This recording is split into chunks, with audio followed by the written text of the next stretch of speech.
It's your girl, PamulahBaby.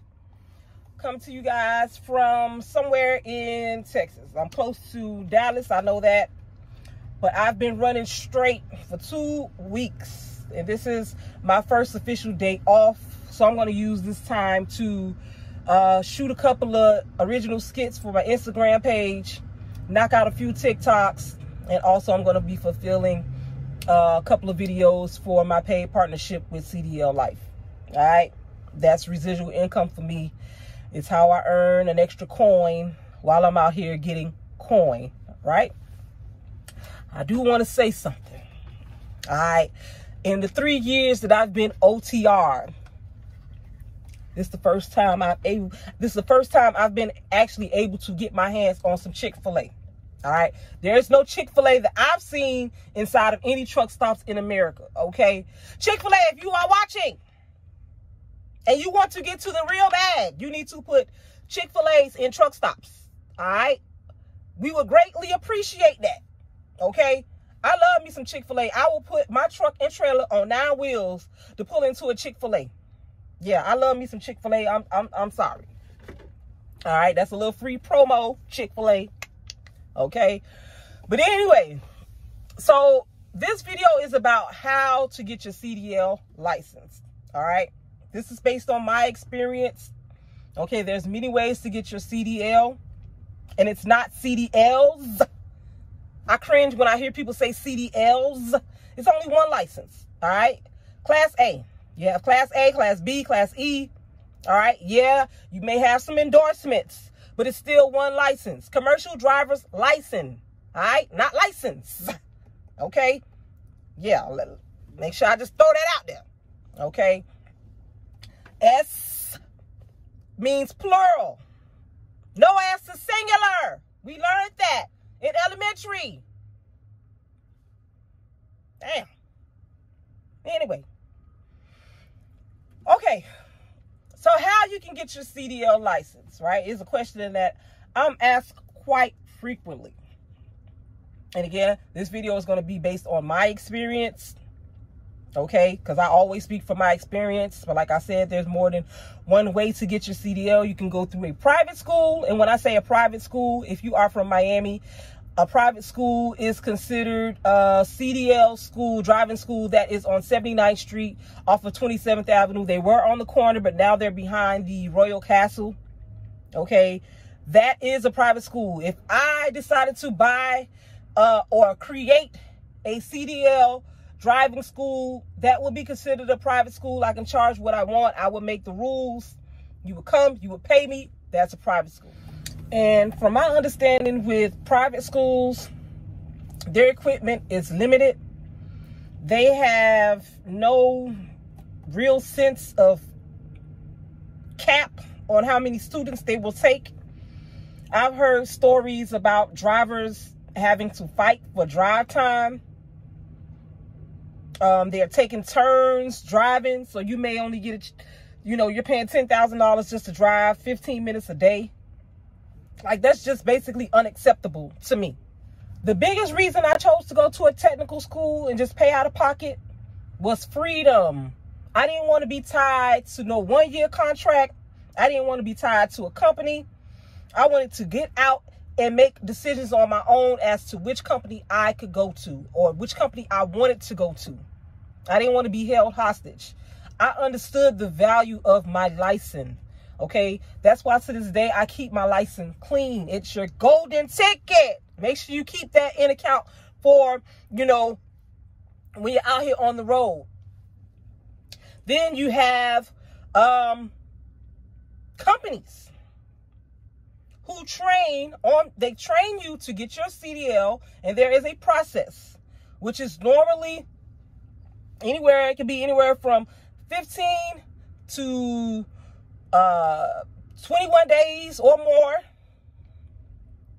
They help you get your permit.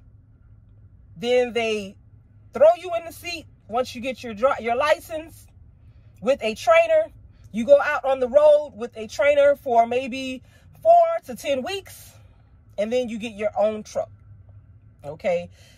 9 times out of 10, or 8 times out of 10, you may have to sign a contract, okay, in order to pay the debt on you receiving your CDL license through the school. Okay, so it's not free as someone may think. But if it's a good company and you plan on staying with that company way past the contract, then yeah, it paid for itself. Kinda. It just depends on how you look at it. How much are they charging you versus how much someone else is charging with no strings attached. But that's, you know, we're going to talk about that, you know, maybe later. Private schools, they, if you don't pay them, I'm sure they'll throw something on your credit.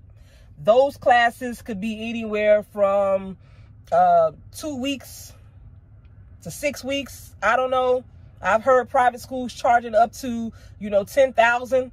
And hence, that's the reason why I didn't get my CDL license when I went to CDL school maybe 15 years ago. They were charging $10,000, and I was just like, I don't have it. And that's just, you know,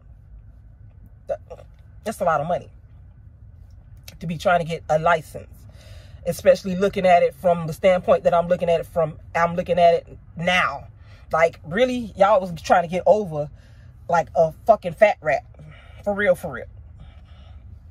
But, you know, when people are, you know, they're basing those prices, to me, in my opinion, off of, you know, people coming to get their CDL license because maybe they're thinking that it's a last resort. You know, you got people coming out of prison, folks who may not have a high school diploma or college degree, and getting a CDL license, getting a CDL is pretty much all you could do unless you're going to start your own business, which is such a stereotypical view to have, because there's all sorts of walks of life out here on the road. You have people who have degrees and they just wanted to try something different. Okay, my background is social work. Okay, I've done social work for 11 years. And did that lead me into trucking? It played a part in it. Because if you follow me, you know that I got my first taste of being inside of a semi at 9 years old. My uncle Quincy, God rest his soul, he has passed many years ago, and tragically he died in a truck accident in Stewart, Florida. Okay, he came and picked up me, my brother, and my cousins and took us on a whirlwind spin around the block in Liberty City. And I was hooked. I thought it was a bus at the time. Didn't know the difference between a semi. You know what I'm saying? This man is shifting gears. And all I know is we sitting up high and, you know, the windows down. It was just so much fun. You couldn't tell me that wasn't a bus. But as I grew older, I understood that that was a semi-truck, and that's what my uncle did. And I had another uncle who drove semis as well. These are my dad's brothers, and they have all passed away, unfortunately. Okay, so that sparked gave birth to a woman that you see here today. All right, and lastly, the other way to get your CDL license, to get your CDL, would be to maybe find someone who owns a truck and they could teach you, and then you would just go down to the DMV, take the test, pass, and voila, you have your CDL. All right. So those are the ways that I know you can get your CDL.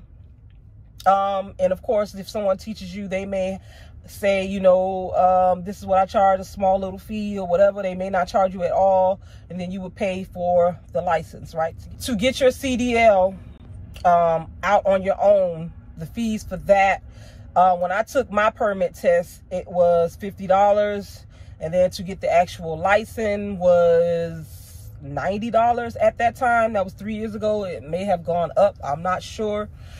So yeah, I went to a technical school to get my license.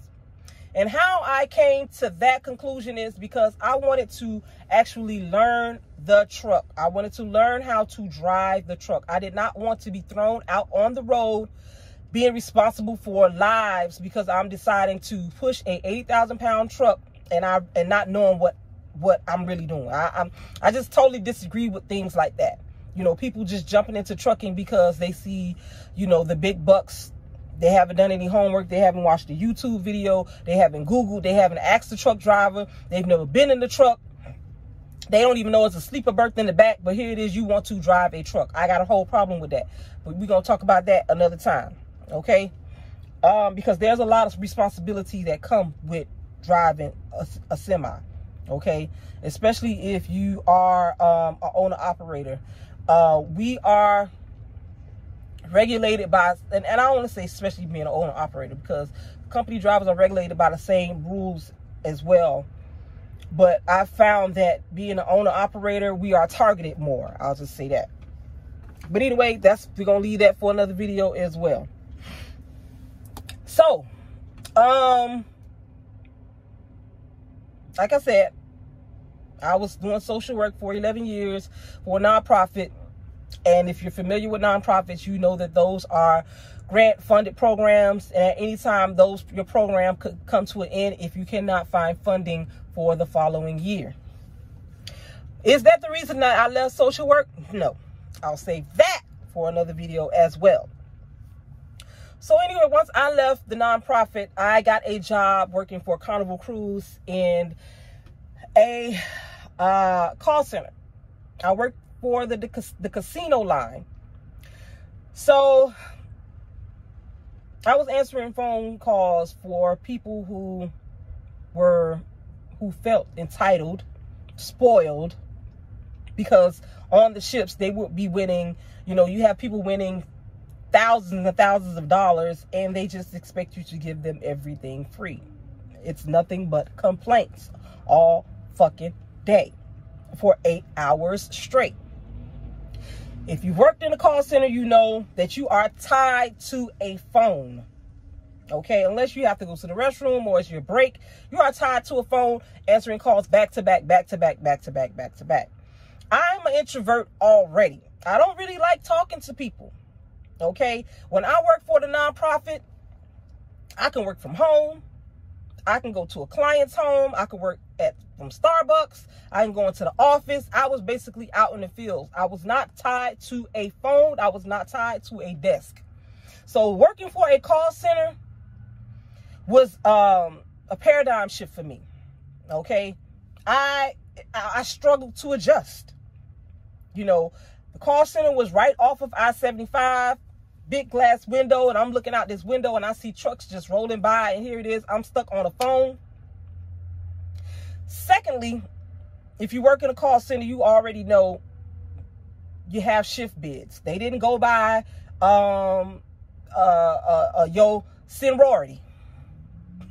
Okay, shift bids based on your performance. You got 3 shifts: morning, evening, and night.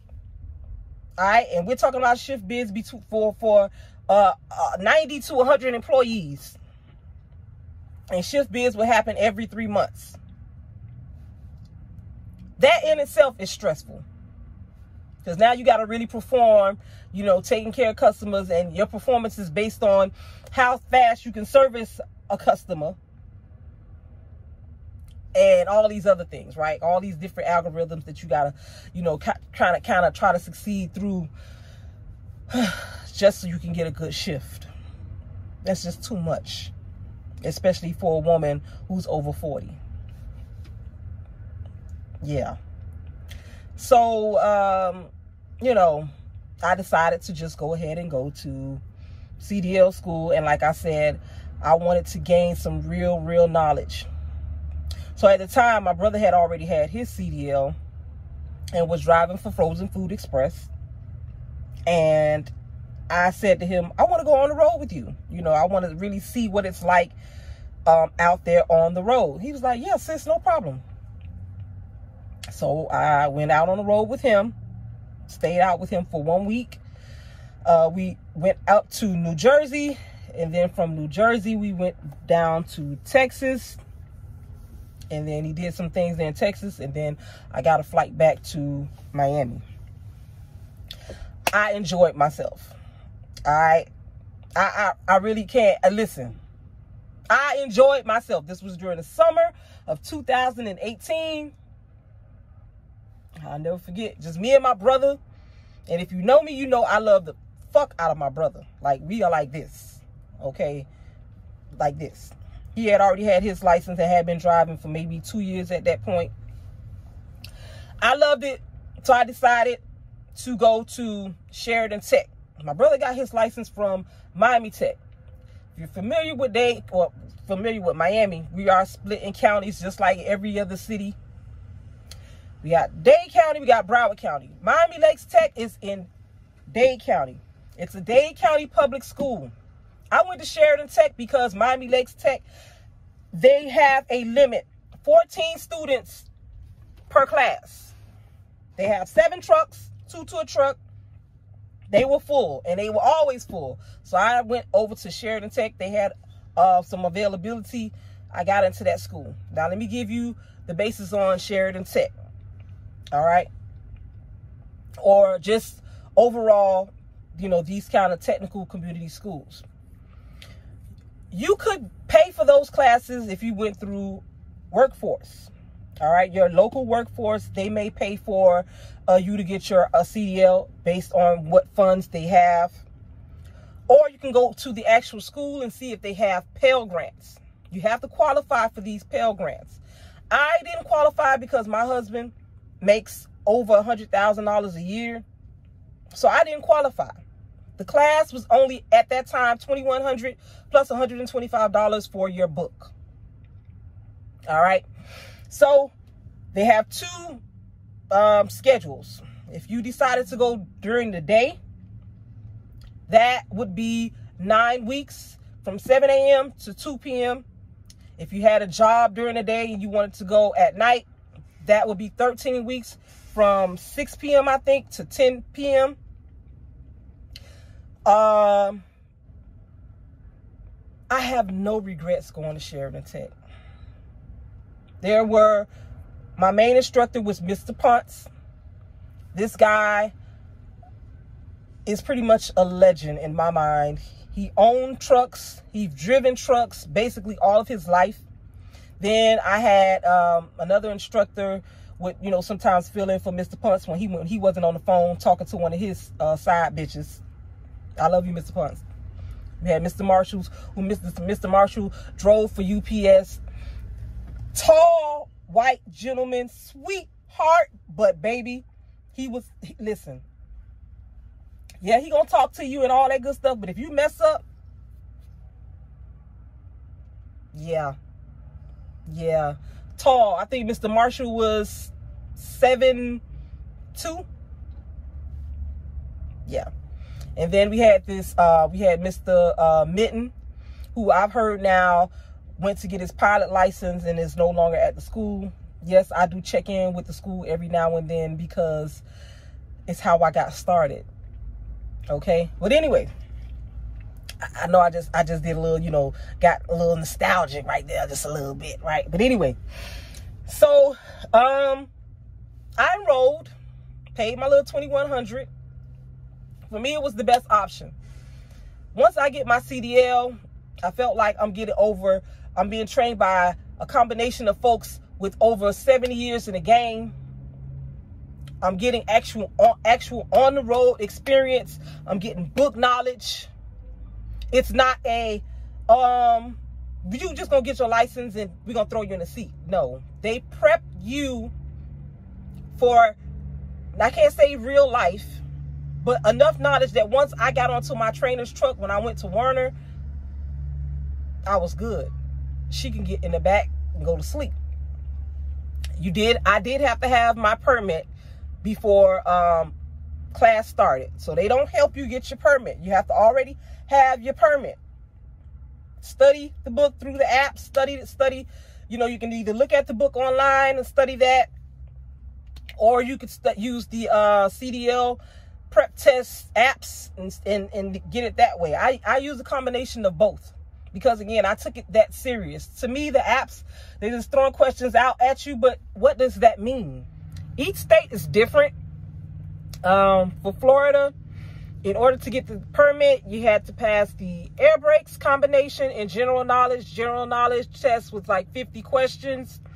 And you could only take that permit test, I think, twice within 30 days or 60 days. And then you would have to wait for that to lapse and then take the test again if you didn't pass in your first 2 tries.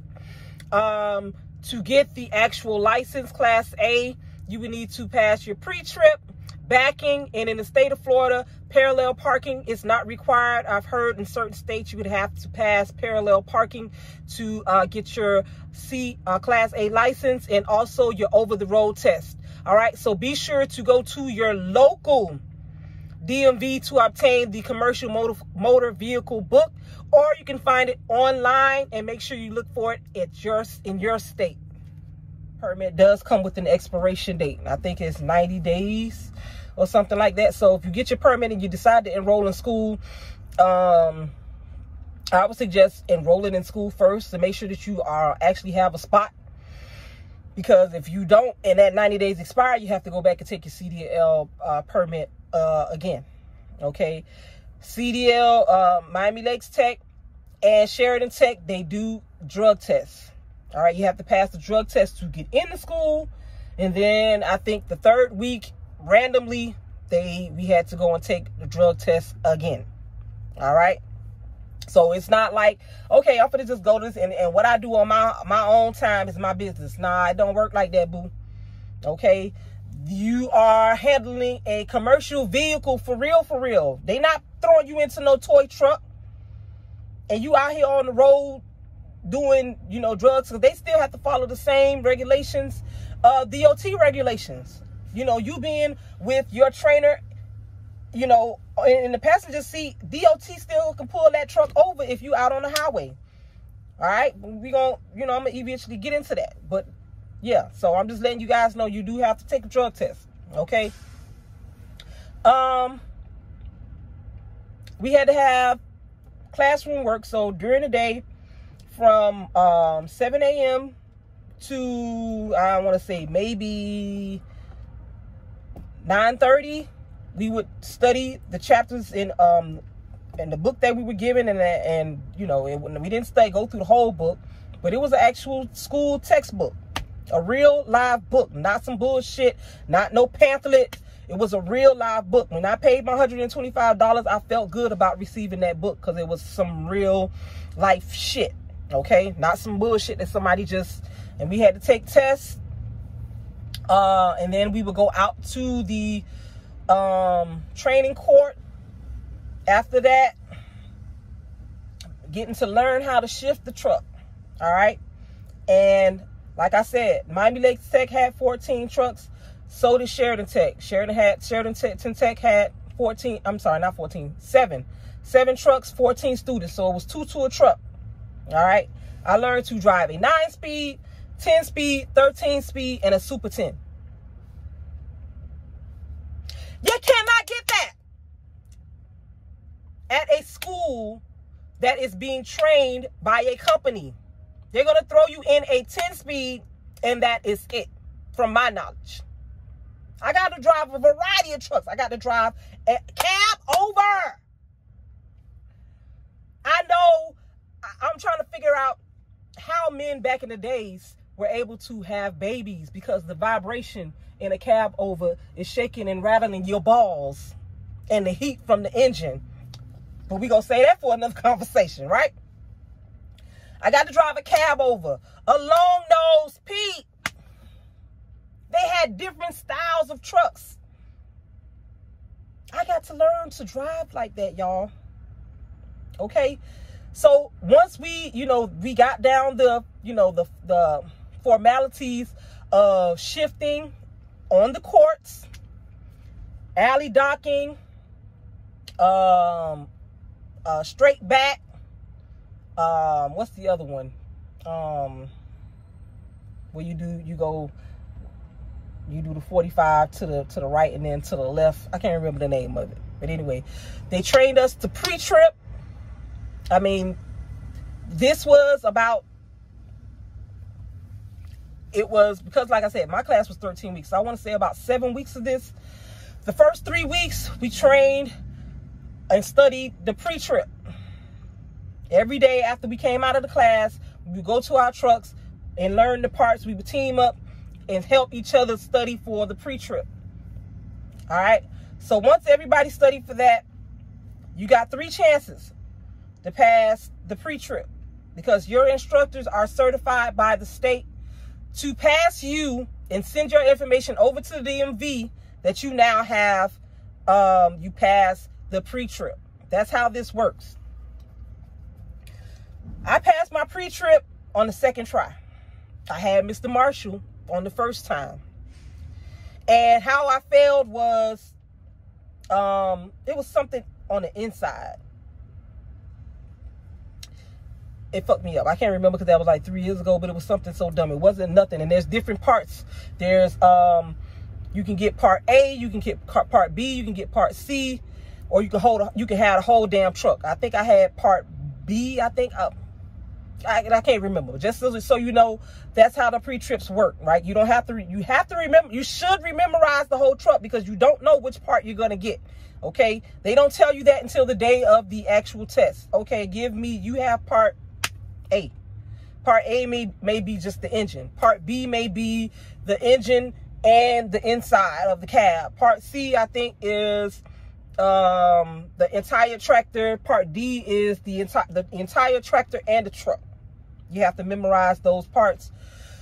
So I passed on my 2nd try. All right. So they give you a certain amount of time, and if you don't pass, then you just don't move on to the next. You basically have to be, thrown out of, not thrown out, but you can no longer remain in the program, because they give you 3 chances. If you can't pass, then you just can't be in the program, period. All right. So now the next step was backing. All right. Alley dock. You had to do the alley dock. Again. And you had to do the alley dock and the straight back and the other one. God damn it. What's y'all? I know y'all know the one you have to turn the trailer. You're basically backing into a spot, but you're doing it at a 45, I think, and then you have to either do it from the left side, or you have to blind side, which I found blind side was easy. Okay, so I failed that on the 2nd time, and how I failed, I did my straight back really good. I did my 45, if that's the name of it. I had the blind side. That was easy. Mr. Marshall, again, with the alley dock, saying that I touched the line or something like that, because it started raining while I was doing. Mr. Marshall.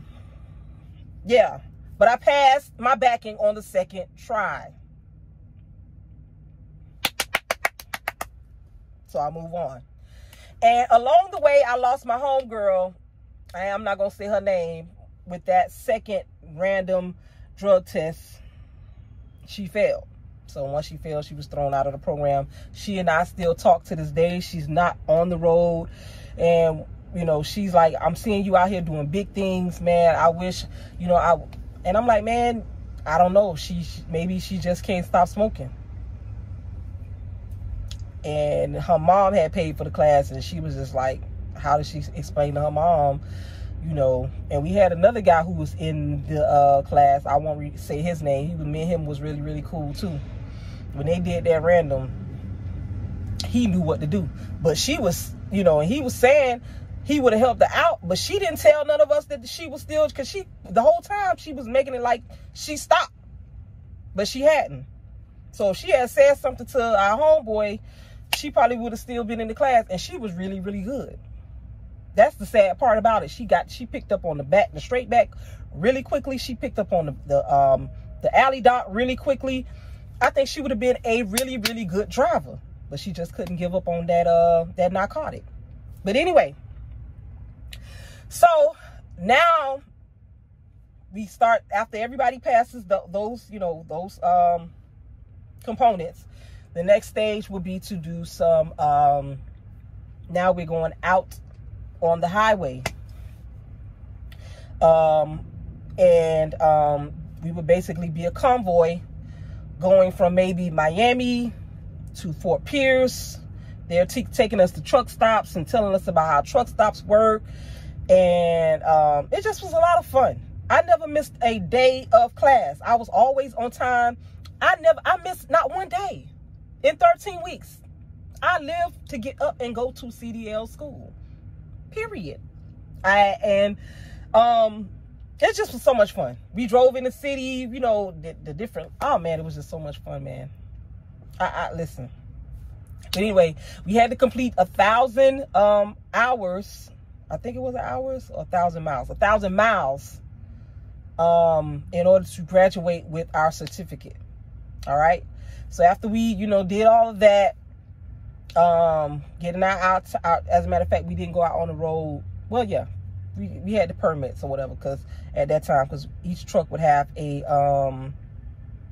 because they did it in stages with the students getting their CDL, because you had to have somebody with the CDL driving. So if you didn't have your CDL at that time, I think that was how it was. It was some kind of stagnant, some kind of way, right? Because somebody in that truck had to have a CDL. You couldn't have 2 people with a permit inside the truck driving down the highway. No, that's against the law. And there was not enough instructors, of course. Like I said, it was only 3, and we got 7 trucks. So yeah, it had to be out in stages. Did I pass and get my license with the road test on the first try? No. Again, Mr. Marshall. Okay, I had to drive off of 75, because the school is off of I-75. I'm doing really well, shifting, turning corners and all this, right? Getting off on Shedrian, the Shedrian exit, there is a overpass, kind of like, you know, like a hill, really, you know, kind of. I get to the top of the hill, it comes here, and at the bottom is a red light. Red light, so I stop. Time to take off. I couldn't get it in gear, because we're on a decline, I think.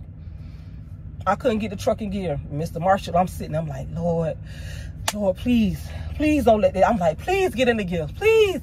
Next thing I know, I see Mr. Marshall's hand come around like this to touch the stick like this. I was like, no. He grabbed that, because once the instructor touched the stick or they gotta help you, you fail. I'm like, oh my God. My heart just like, I was defeated, y'all. Got it in the gear, and all the way back to the school. Shit, after that, I ain't had no problems. I failed. I was like saying to myself, damn, I hope he gonna give me, man, overlook that shit. That's what I'm saying to myself. Mr. Marshall was like, oh, hell nah, bitch, I ain't finna, you know what I'm saying? You would never rat me out later on or something. You know what I'm saying? I like you, but I don't like you enough to pass you when you really didn't pass. So I was like, I couldn't be mad at that. You know what I'm saying? For me, I'm one of those people, be fair, because he did give me enough time to try to kind of get that thing in gear, man. But I just couldn't get it.